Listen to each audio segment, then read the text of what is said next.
When you lose a husband, people tell you time heals everything. But time doesn't heal. It only rearranges the pain into smaller corners of your heart. The day I found out what my in-laws had done, I remember standing barefoot in the middle of our old backyard, the cold Virginia mud between my toes, holding the letter that told me my son's future had been sold, piece by piece, acre by acre, to strangers. I didn't cry, not right away. The tears came later, like rain after a storm that had already passed. Back then, everyone in town used to call me the lucky one. I had a husband who worked hard, a small but steady family business, and a house on a hill that overlooked the apple orchards. We weren't rich, but we were happy. Or at least, I thought we were. My husband, Mark, was a good man, or at least, he tried to be. His parents, Richard and Helen, owned most of the land around ours. Old money, old pride.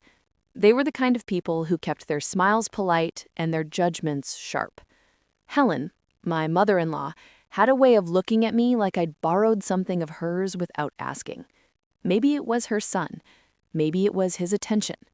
Maybe it was just the life she never wanted him to have with someone like me, a girl from the other side of town who wore thrift store dresses and didn't go to church every Sunday. But for a long time, we coexisted. Polite dinners, occasional visits, forced smiles. Until Mark died. It was a car accident. A stormy night, the kind that makes the trees whisper and the sky go white every few seconds.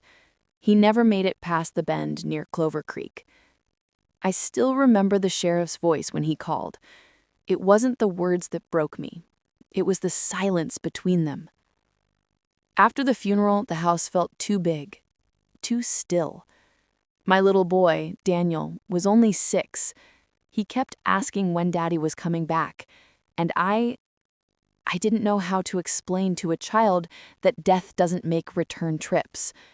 That's when Helen and Richard started showing up more often. At first, they brought food, casseroles, soups, pies that smelled of cinnamon and guilt. Then paperwork. Just a few documents, Helen said, her tone smooth as butter. We need to get Mark's estate in order. You shouldn't have to handle all this alone, dear. I trusted her. Maybe because I was tired. Maybe because grief makes you blind in ways you don't notice until much later. The land was ours, 40 acres that Mark's grandfather had left him. It was supposed to be Daniel's one day. Mark had always said, "This land will feed him, Laura, even when we're gone." So when Helen said she'd help manage the title work and make sure everything stayed secure and properly handled, I signed whatever she asked me to. I didn't know the difference between a transfer and a temporary holding. I didn't know the fine print that gave her control over everything my husband left behind. All I knew was that she hugged me at the door that night and said, "Don't you worry, sweetheart. Family looks out for family." That was 6 months after Mark's funeral. Life moved on, painfully slow. I picked up part-time work at the elementary school cafeteria. Daniel grew quieter, the kind of quiet that children wear when they sense adults are breaking around them. And Helen? She'd call every so often, ask how we were doing, tell me she was still taking care of the land. Sometimes she mentioned things about property taxes or maintenance, but I never understood much. I just nodded and thanked her. Until one afternoon 2 years later, a letter arrived. It was from a law firm in Richmond. It said the land had been sold, legally, months ago, to a developer. I thought it was a mistake. I drove straight to the county office, clutching the letter like it might change if I held it hard enough. But when the clerk pulled up the records, she said, "Ma'am, the sale's been finalized. Helen and Richard Whitmore signed as joint owners." Joint owners. That's when my hand started to shake. When I confronted Helen, she didn't even flinch. She sat in her spotless living room sipping tea and said, "We did what needed to be done, Laura. The taxes were piling up. you wouldn't have managed it alone." "I didn't ask you to manage it," I said. My voice cracked. "That land was Daniel's." She looked me dead in the eye. "That land was a loan, dear. We put our money into it years ago. Mark borrowed from us more times than you know." That wasn't true. I knew Mark's debts. I knew every bill, every payment. He was proud of never taking a dime from his parents. I tried to tell her that. She smiled. "You can believe what you want, but the papers are signed. It's done." When I stood to leave, she added, "You should be grateful. We could have let you drown in debt, but instead, we gave you a clean slate." That night, I sat by Daniel's bed, watching him sleep. His small hands clutched his father's old baseball cap. I remember whispering, "They took what was yours, baby.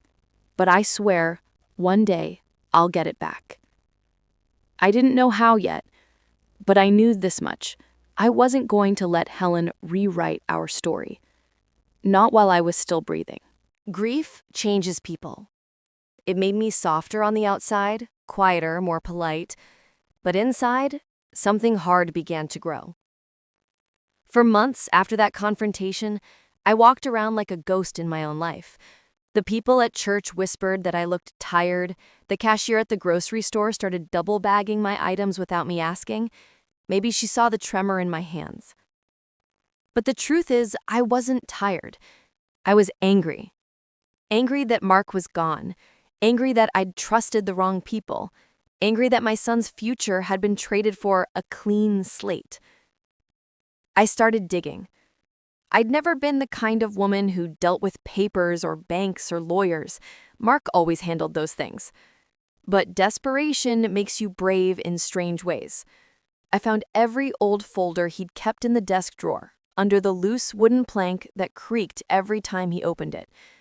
There were letters, tax forms, a few scribbled notes in his handwriting. No mention of loans, no debt owed to his parents.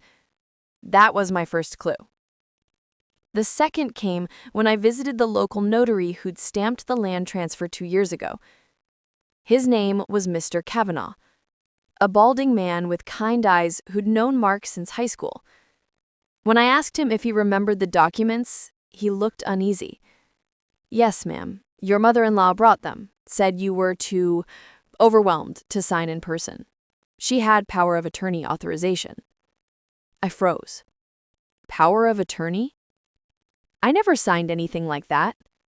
He frowned, shuffling through his logbook. "Well, she showed me a signed authorization. Your signature was there." I felt the blood drain from my face. My signature. Forged. Mr. Kavanaugh looked uncomfortable, lowering his voice. "Mrs. Whittemore, I probably shouldn't say this, but something didn't sit right that day. She seemed in a hurry. I remember thinking, you should have been there."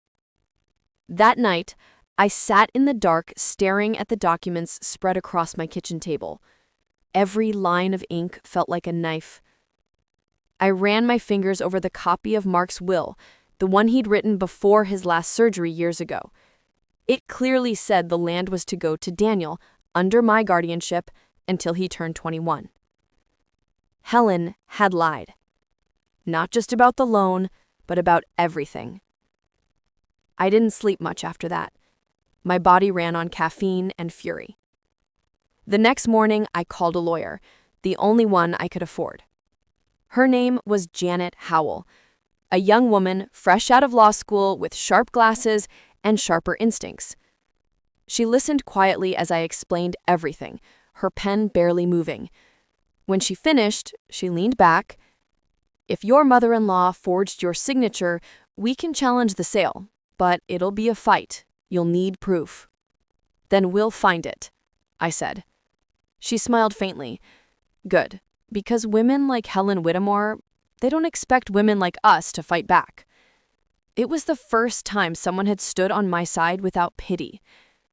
Over the next few weeks, we gathered everything: bank statements, tax receipts, property histories. Each discovery made me sicker.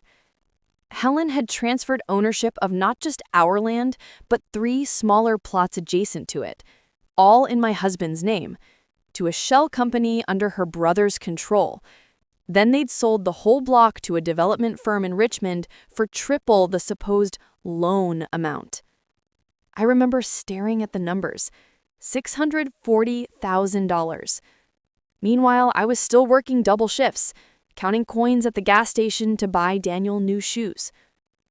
There's something about betrayal that makes you want to scream, not because of the money, but because of the audacity, the casual cruelty of people who smile while they rob you blind. One afternoon, while Daniel napped on the couch, I drove out to the construction site. The land looked unfamiliar now.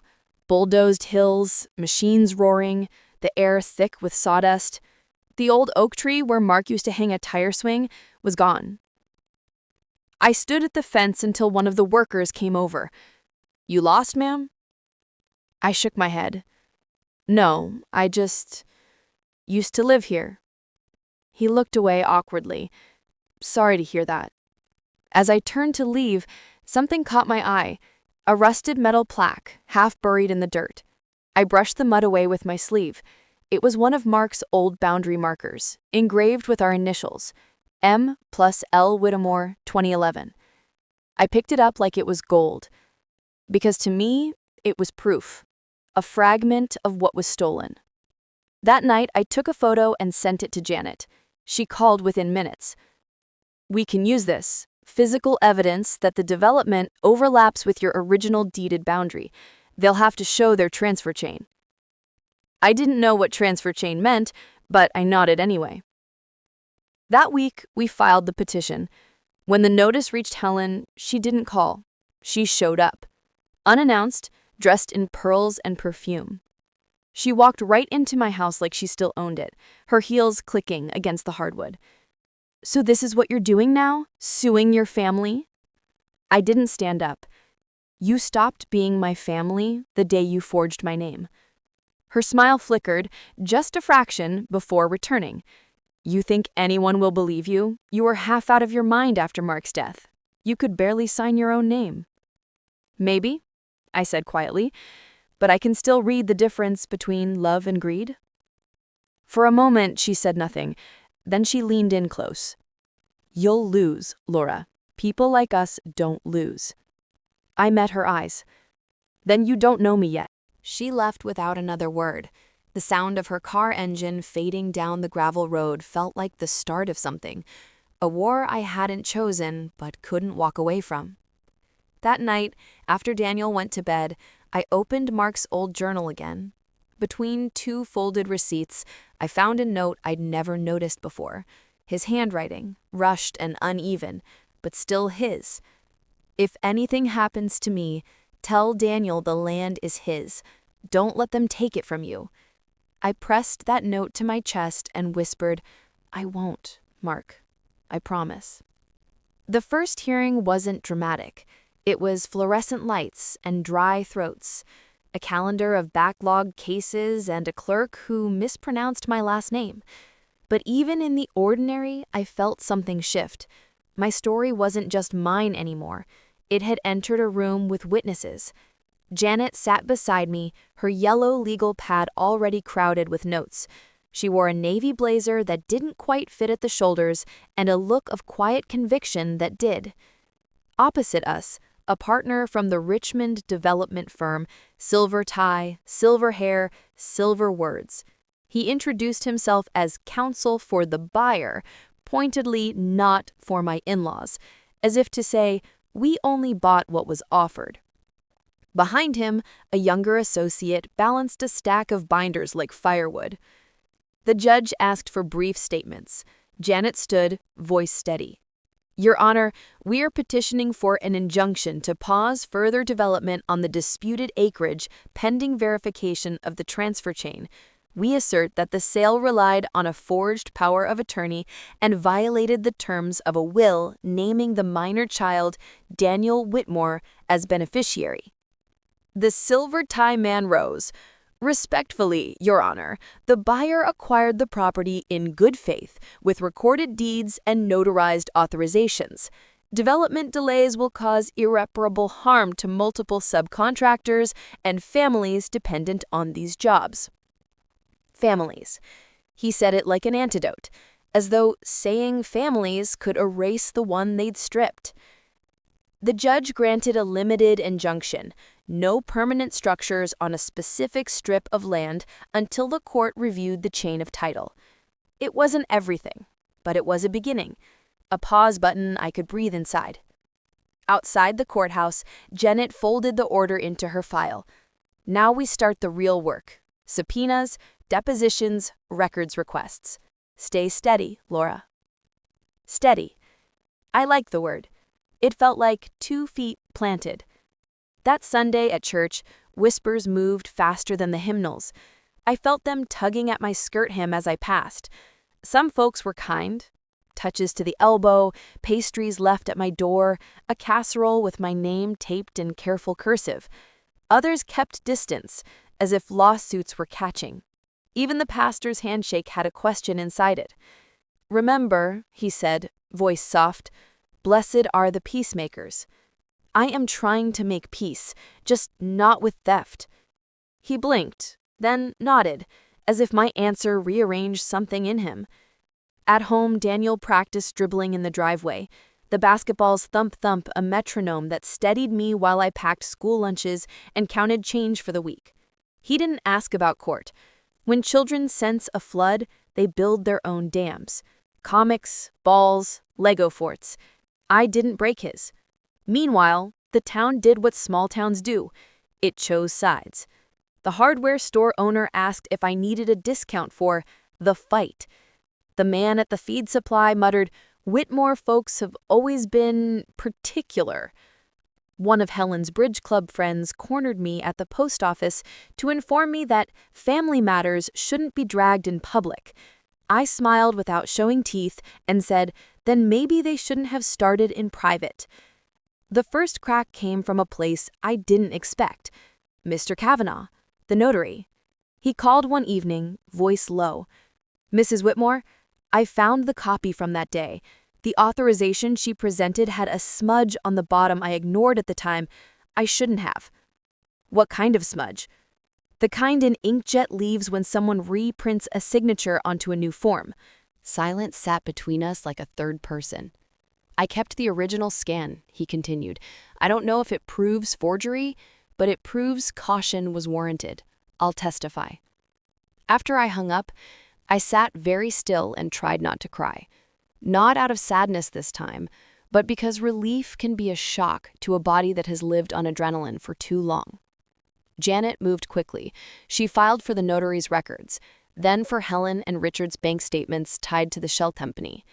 The name on that entity, Pine Ridge Holdings, LLC, made my skin feel too tight. I could hear Mark's voice, the way he said, Pine Ridge, when we drove past the stand of trees where deer liked to gather at dusk. Names are always prettier when they're not laundering your life. Depositions began in a windowless room that smelled like stale coffee and old carpet. Helen arrived in a cream blouse and pearls. She glanced at me once, then studied the water bottle label like it had wisdom for sale. "Mrs. Whitmore, how did you obtain the power of attorney authorizing transfer of your daughter-in-law's property interests?" "My son entrusted me with that paperwork before he died. Given Laura's distress, he knew she'd need help." "Where is the original document?" "It was misplaced." "By whom?" Helen lifted a shoulder. "Grief misplaces many things." Janet didn't blink. "Did you ever witness Laura sign such a document?" "No," Helen said too quickly, then corrected, "Mark brought it to me signed." The court reporter didn't look up, but her fingers clicked faster. Truth has a rhythm when it's near the surface. Richard's deposition was worse. Pride wrapped in indignation. "That land needed stewardship. Laura doesn't understand taxes, easements, maintenance. We paid the levies for years." Janet slided a page across to him. "Sir, bank records show Pine Ridge Holdings received funds from the developer before any taxes were paid that year. And here is a check written to your personal account 2 days after the sale. His jaw tightened. Compensation for our loan. What loan? The one our son took. Janet's pen hovered. Do you have documentation? He stared a second too long. We kept things in the family. Under oath, family becomes a record. He swallowed. After depositions, word got out, because word always gets out, that the loan hadn't surfaced in any ledger. People stopped talking about me as much as they started talking about them. Coffee shop chatter shifted. You hear about those shell companies? Notarized my foot. You don't sell your grandson's inheritance and call it kindness.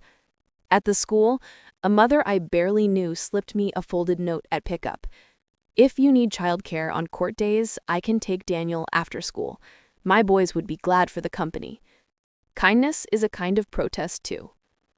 The Developers Council requested a site meeting, perhaps hoping to humanize the irreparable harm they kept citing. We met at the edge of the cleared lots, the earth raw and open, scarred with new trenches. A bright white survey flag flicked in the wind like a warning. I want you to see something, the silver tie man said, gesturing toward a temporary billboard with glossy renderings. Clean-lined townhomes, smiling couples, a golden retriever that looked like it had never shed a day in its life. People like me, I repeated, eyes on the drawing. Do people like me lose the things meant for their children so other people can have drawings? He pressed his lips. We didn't create the documents. We relied on them. And now a court will determine whether reliance was reasonable. We reached a trailer where a project manager shuffled floor plans. He was young, polite, and tired. He apologized for the noise, offered us lukewarm water, and mentioned he'd grown up one town over. I know what land means here, he said, almost to himself. I appreciated the almost. Back in town, the PTA organized a fall bake sale. I made apple hand pies, using the last of the fruit from our old tree, before it became dust.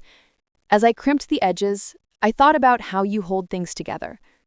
Thumb, forefinger, patience. In court, out of court, at the kitchen counter, most keeping is small work. The hearing to extend the injunction drew a larger crowd.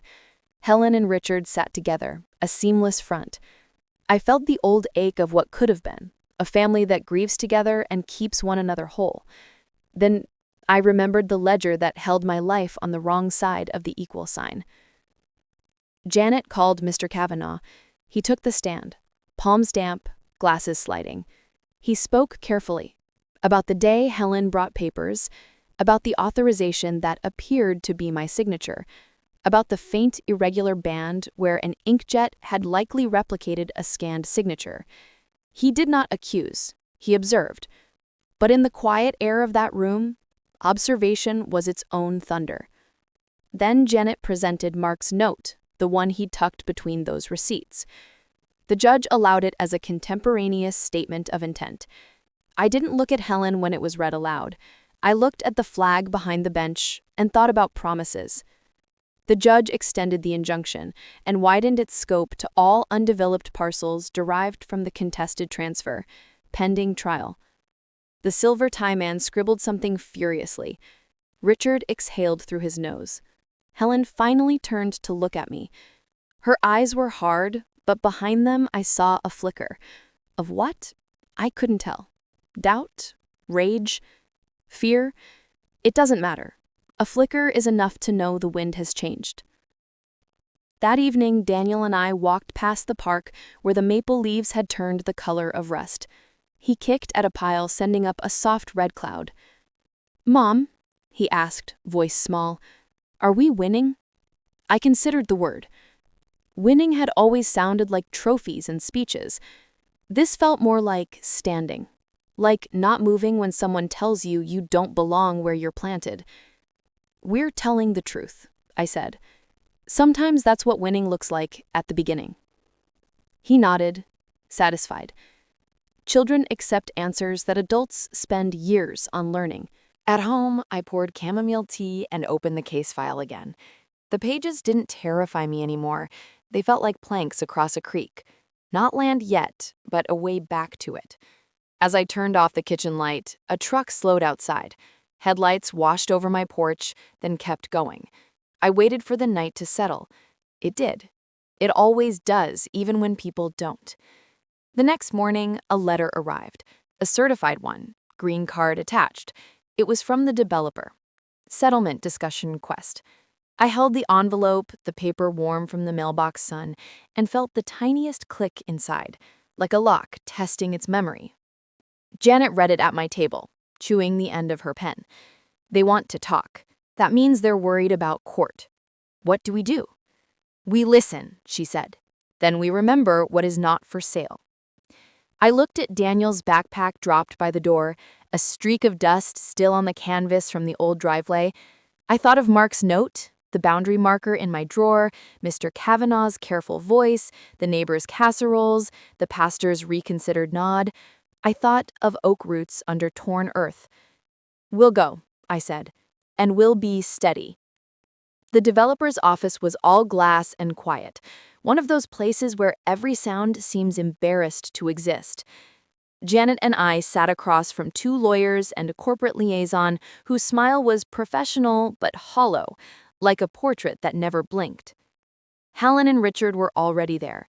Helen wore the same pearls from court and a navy blazer that matched the color of her husband's anger. She didn't look at me. She didn't need to.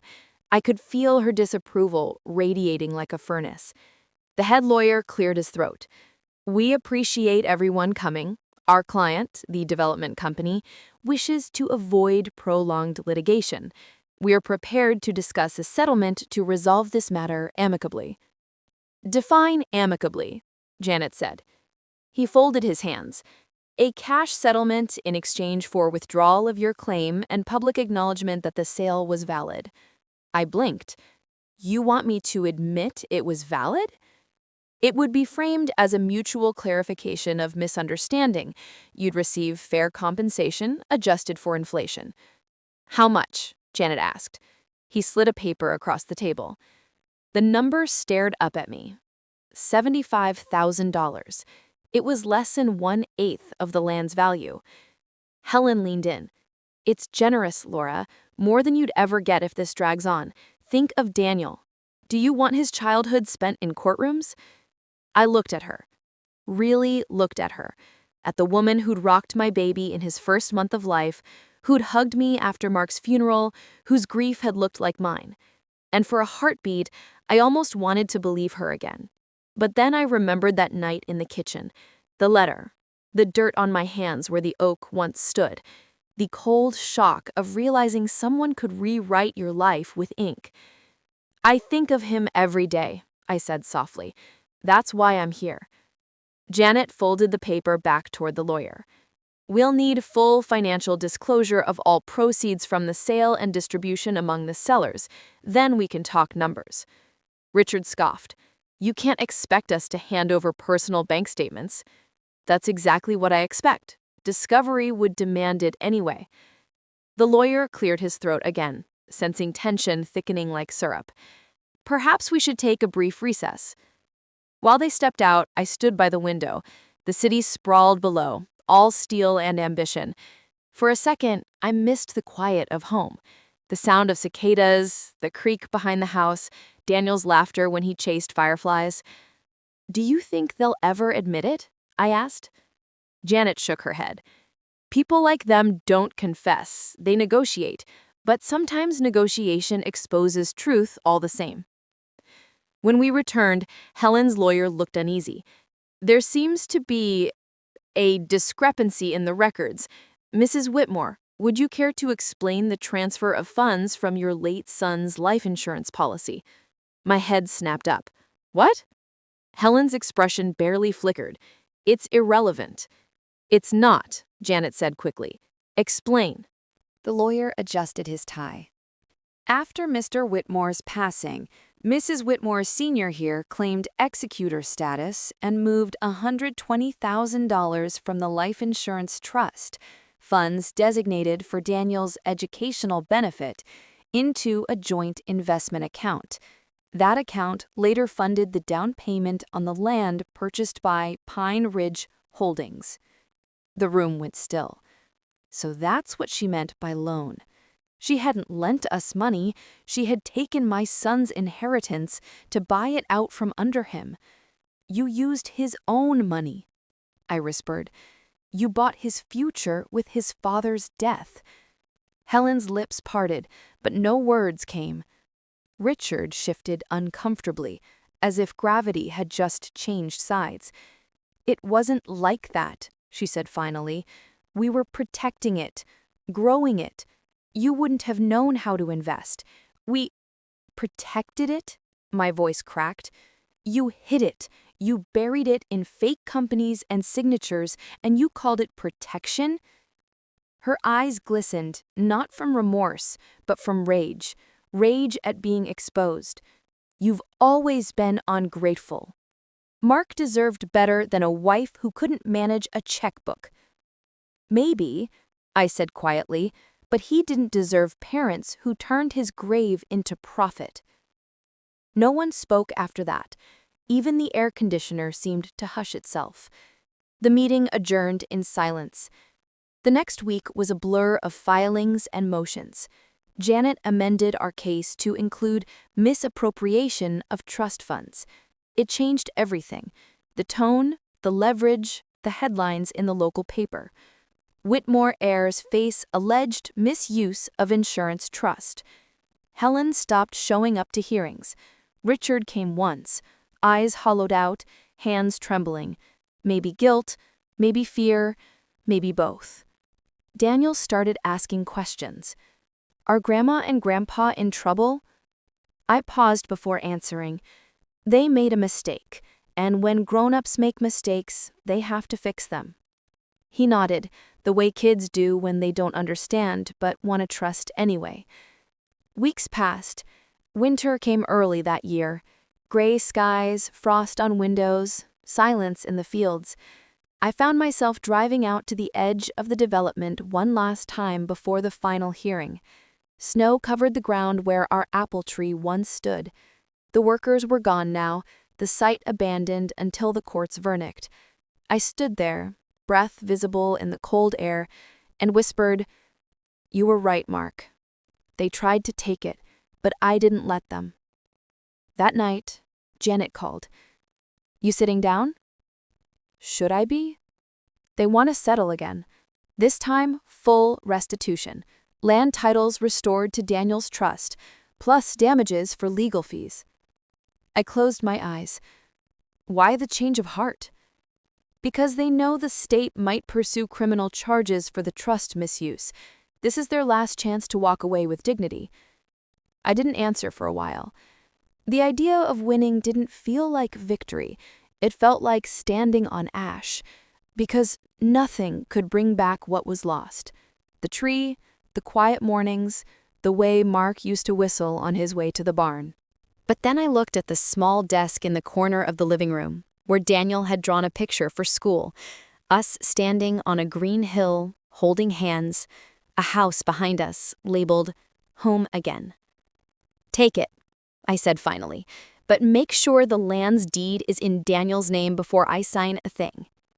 "You have my word," Janet said. 2 months later, the deed arrived. Thick envelope, courthouse seal. Beneficiary, Daniel James Whitmore, minor, under guardianship of Laura Whitmore. I pressed my fingers against the embossed paper and let the tears come. Not grief this time, not anger. Something gentler, something like peace. The settlement check for damages came weeks later. I didn't cash it, not yet. I placed it in Mark's old toolbox, the one he used to keep by the shed. It felt right that way, like returning a promise to where it started. When the dust settled, Helen sent one final letter, handwritten, no lawyer, no signature line. "You've made a fool of this family, but maybe you'll raise Daniel stronger than we raised his father. I hope so. Because the world will never stop taking unless someone learns to say no. I folded the letter carefully and tucked it beside Mark's note. They belonged together, two truths from opposite sides of love. Spring came early that year. The first buds on the dogwoods opened before Easter, pale pink and shy. The air smelled like rain and soil, and for the first time in years, I didn't feel like the earth was taking something from me. It was giving something back. The construction site had been cleared, the development company long gone. The land was quiet again, just wind, wild grass, and the faint sound of the creek running along the fence line. It looked almost the same as before. Almost. Daniel and I visited one Saturday morning. He was taller now, almost up to my shoulder, and carried a sketchbook instead of a baseball glove. He stopped near the spot where the oak tree used to be. "Can we plant something here again, Mom?" I smiled. "What would you like?" He thought for a moment. "A new tree, but this time I want to plant it myself." So we did. A small sapling, bought from the nursery on Main Street. We dug into the soft ground together, our hands dirty, our breaths steady, our hearts lighter than they'd been in a long time. When we finished, he patted the soil and said, "There, that's ours now." And I realized he didn't just mean the tree. It took me months to settle back into ordinary life. After years of courtrooms, paperwork, and whispers, silence felt strange, like I didn't quite trust it yet. People in town treated me differently. Not in a grand way, just small things. The grocer asked about Daniel's art project. The pastor stopped by with fresh bread. Even Mr. Kavanaugh, the notary, came over one afternoon to help repair a loose fence post. He said quietly, "I still think about that signature, Laura. I should have stopped it sooner." I placed my hand on his arm. "You did stop it. Maybe not then, but when it counted." He nodded, eyes wet. I reckon that's what redemption looks like, just showing up when you finally can. That night, I sat on the porch, a cup of chamomile tea in my hands, watching Daniel chase lightning bugs across the yard. The porch light flickered behind me, but I didn't fix it. It was good, I thought, to have a little darkness now and then. It made the light easier to see. Months later, Helen came to see us. I heard her car before I saw her, a soft engine hum that used to mean Sunday dinners and Christmas visits. This time, it meant something else. She looked smaller than I remembered. Her posture wasn't as straight, her eyes not as sharp. Time, I suppose, has a way of dulling even the hardest edges. I met her at the gate. "Laura," she said, voice brittle, "I won't stay long. I just came to see him." Daniel was sitting on the porch steps, sketchbook in his lap. When he looked up and saw her, he hesitated, then closed the book and stood. "Hi, Grandma," he said softly. Helen smiled, a faint, trembling smile. "You've grown." He nodded. "Mom and I planted a new tree." "I saw. It's beautiful." An awkward silence hung between them. She glanced at me. "May I?" I nodded. She walked closer to the porch and reached out, touching the edge of the railing like it might bite her. She said finally, "I don't expect forgiveness. I just wanted you both to know. I thought I was protecting what was ours, but I see now I was only protecting my pride." Daniel looked at her for a long moment. Then, in the simple way children do, he said, "You can come see the tree grow if you want." Her lips trembled. "Thank you, sweetheart." And for the first time, I didn't see the woman who'd taken everything from us. I saw a grandmother, old and tired, learning too late what love really means. She didn't stay long. When she left, she paused by the car and said quietly, "You were right, Laura. You were always right." I didn't answer. Some things don't need words. They just need silence to make them true. Months later, I took that settlement check out of Mark's old toolbox. I held it for a long time thinking about what to do with it. A few people told me I should invest it, maybe buy more land or start a small business. But I didn't want more land. I wanted legacy. So I used part of it to start a scholarship fund at Daniel's school for single parents who'd lost their partners, trying to raise children on their own. I called it the Whitmore Promise Fund. The rest I kept for Daniel, safe in his trust, where it always should have been. I didn't tell many people. Some things you do quietly, the kind of justice that doesn't need headlines. One evening months later, I found Daniel's drawings pinned to the fridge. It showed a woman standing under a tree with roots stretching deep underground. Beneath it, he'd written in big block letters, "Some things grow back stronger." I stared at it for a long time and then I smiled. Because that was it. That was the story. Not the betrayal, not the lawsuit, not the anger. The growing back. Now when I sit on that same porch at sunset, the air smells of apple blossoms again. The world feels soft, almost forgiving. Sometimes I still talk to Mark. Not out loud, just in my head. I tell him about Daniel's grades, about the scholarship fund, about the way the new oak tree bends a little in the wind but never breaks. And in those moments, I swear I can almost hear him say, "You did good, Laura. You kept the promise." I look out over the land, the fields, the trees, the quiet horizon, and I know he's right. Because this land isn't just soil and deeds and paper. It's a heartbeat. It's memory. It's what we build again after we've been broken. When people think of betrayal, they think of theft, or lies, or maybe signatures that don't belong to them. But sometimes betrayal wears pearls. Sometimes it says grace at the dinner table and tells you it's for your own good. If I've learned anything, it's that you can't stop people from being who they are, but you can decide who you'll become after they show you. Forgiveness doesn't mean forgetting. It doesn't even mean welcoming someone back.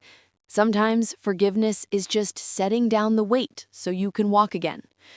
And as for justice, it doesn't always look like gavel strikes or checks in the mail. Sometimes it's a child planting a new tree on land that almost slipped away. That's what this story really is about. Not land, not money, legacy. The promise that what's meant for you, if you fight is faith and truth, won't ever truly be taken. So, tell me, if it were you, if the people who betrayed you came back, not to apologize, but to admit defeat, would you forgive them? Or would you plant something new and let time decide? Let me know what your heart says down in the comments. And if my story found its way to yours tonight, if it reminded you that truth has roots, don't forget to like, share, and subscribe. Because the world needs more stories about growing back stronger.